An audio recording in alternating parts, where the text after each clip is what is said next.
Hi friends, ഓല ഇലക്ട്രിക്കിൻ്റെ IPO നാളെ സ്റ്റാർട്ടാവുകയാണ്. ഈ IPO കുറിച്ചുള്ള കുറച്ച് വിവരങ്ങളും ഈ IPOക്ക് ഞാൻ അപ്ലൈ ചെയ്യുന്നുണ്ടോ അല്ലെങ്കിൽ ഇല്ലെങ്കിൽ എന്തുകൊണ്ട് ചെയ്യുന്നില്ല എന്നുള്ളതിനെ കുറിച്ചൊക്കെയാണ് നമ്മളിന്ന് പറയാൻ പോകുന്നത്. നമ്മൾ പറഞ്ഞ പോലെ തന്നെ IPO നാളെ സ്റ്റാർട്ടാവുകയാണ്. നാളെ മുതൽ നിങ്ങൾക്ക് അപ്ലൈ ചെയ്ത് തുടങ്ങാം. 6-ാം തീയതി വരെ ടൈമുണ്ട്, അതിനുള്ളിൽ അപ്ലൈ ചെയ്യാം.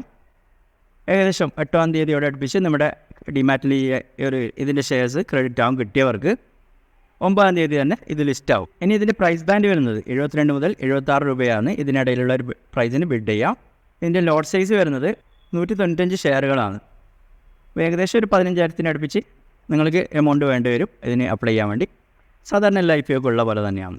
ഇതിൻ്റെ ടോട്ടൽ ഇഷ്യൂ സൈസ് വരുന്നത് 6,145.56 ക്രോർസാണ്. ഇതിൽ 5,500 കോടിയുടെ ഫ്രഷ് ഇഷ്യൂ, 456 കോടിയുടെ ഓഫർ ഫോർ സെയിലുമാണ് വരുന്നത്. ഓഫർ ഫോർ സെയിൽ എന്താണെന്ന് നമ്മൾ മുമ്പ് പല IPOൻ്റെ വീഡിയോയിൽ പറഞ്ഞാണ്. എക്സിസ്റ്റിംഗ് ഇൻവെസ്റ്റേഴ്സ് അവരുടെ ഷെയർസ് സെല് ചെയ്യുന്നതാണ്. ഇനി ഓലയുടെ എംപ്ലോയീസിന് 7 രൂപയുടെ ഡിസ്കൗണ്ട് ഉണ്ടാവും ഇതിൽ. ഇനി ഈ ഒരു IPOക്ക് നിങ്ങൾ അപ്ലൈ ചെയ്യണോ എന്നുള്ള കാര്യം പറയാനുള്ള അവകാശം എനിക്കില്ല.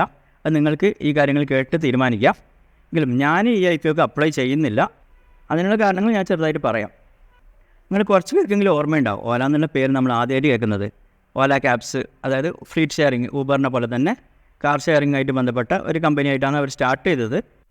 ആ ഒരു കമ്പനി അപ്പോഴേ ലോസ് മേക്കിംഗ് ആയിരുന്നു. പിന്നീട് അവർ ഫുഡ് ഡെലിവറിയിലേക്ക് കടന്നു. അത് നമുക്കറിയാം, ഫുഡ് പാൻഡാനെ അക്വയർ ചെയ്ത് ന്യൂസിലും കേട്ടിട്ടുണ്ട്. ആ സമയത്ത് അതും ലോസ് മേക്കിംഗ് ആയിട്ടുള്ളൊരു കമ്പനിയായിരുന്നു. പിന്നെ അവർ പല ചെറിയ ചെറിയ ബിസിനസ്സുകളിലേക്ക് കടന്നിരുന്നു. പിന്നീടാണ് അവർ ഈ ഒരു ഓല ഇലക്ട്രിക് എന്നുള്ള ഒരു കമ്പനി സ്റ്റാർട്ട് ചെയ്തത്. ഭവിഷ് അഗർവാൾ, അതായത് ഇതിൻ്റെ ഓണർ. ആ ഒരു കമ്പനി ആ ഒരു കൊറോണേൻ്റെ സമയത്താണ് സ്റ്റാർട്ട് ചെയ്തത്. ആ ഒരു സമയത്ത് ഈ EV എന്നുള്ളൊരു തരംഗം വന്നുകൊണ്ടിരിക്കുന്ന സമയമായിരുന്നു. പറഞ്ഞ പോലെ തന്നെ ഇവർ പെട്ടെന്ന് സ്കൂട്ടർ ഇറക്കി. മാർക്കറ്റ് നല്ല രീതിയിൽ അവർക്ക് ബുക്കിംഗൊക്കെ കിട്ടി. പക്ഷേ പിന്നീട് പല കംപ്ലയിൻസും നമ്മൾ കേട്ടതാണ്. പക്ഷേ അതൊക്കെ ഏത് ബിസിനസ്സിലും തുടക്കത്തിൽ വരുന്ന കാര്യങ്ങളാണെന്ന് പറയാം. അവർ പിന്നീട് ഇലക്ട്രിക് ബൈക്സ് ഇറക്കാൻ പ്ലാൻ ചെയ്തു.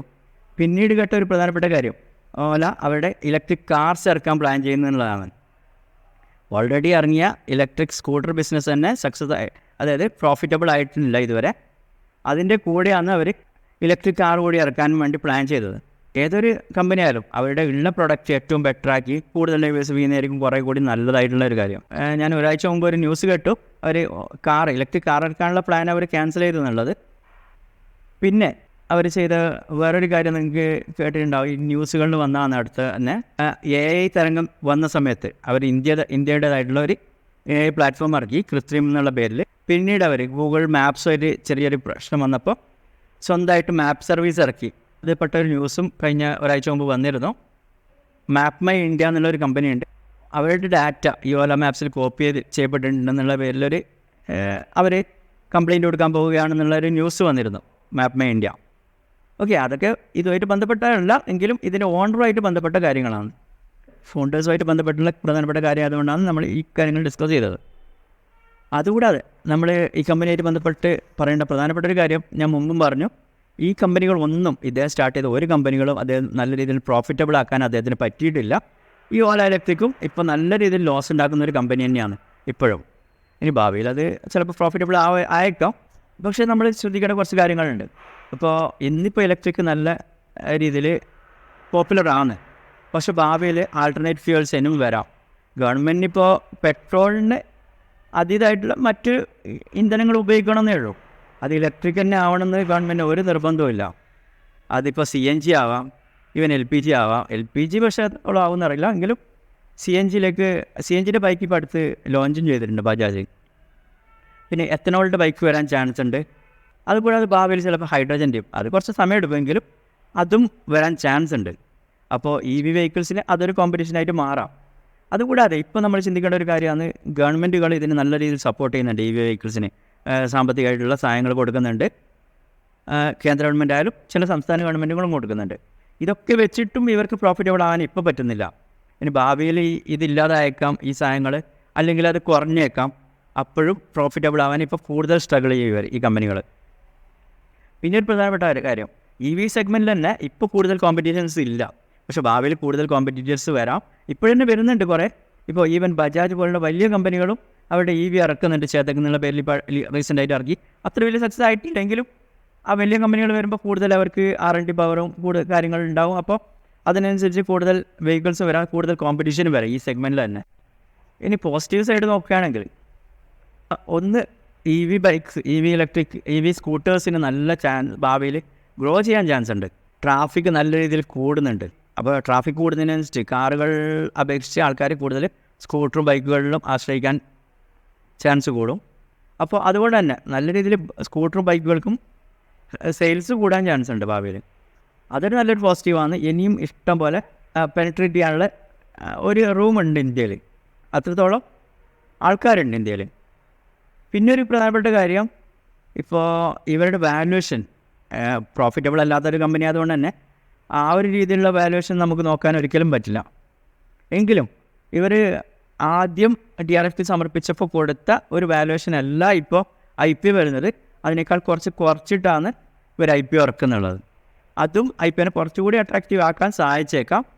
കൂടുതൽ ആൾക്കാർ ചിലപ്പോൾ അപ്ലൈ ചെയ്യാനും അതൊരു കാരണമായേക്കാം. മറ്റൊരു പ്രധാനപ്പെട്ട കാര്യം, ഇവർ അടുത്ത വർഷം ബൈക്കുകൾ ഇറക്കാൻ പ്ലാൻ ചെയ്യുന്നുണ്ട്. അത്യാവശ്യം നല്ല ഡിസൈൻസാണ്.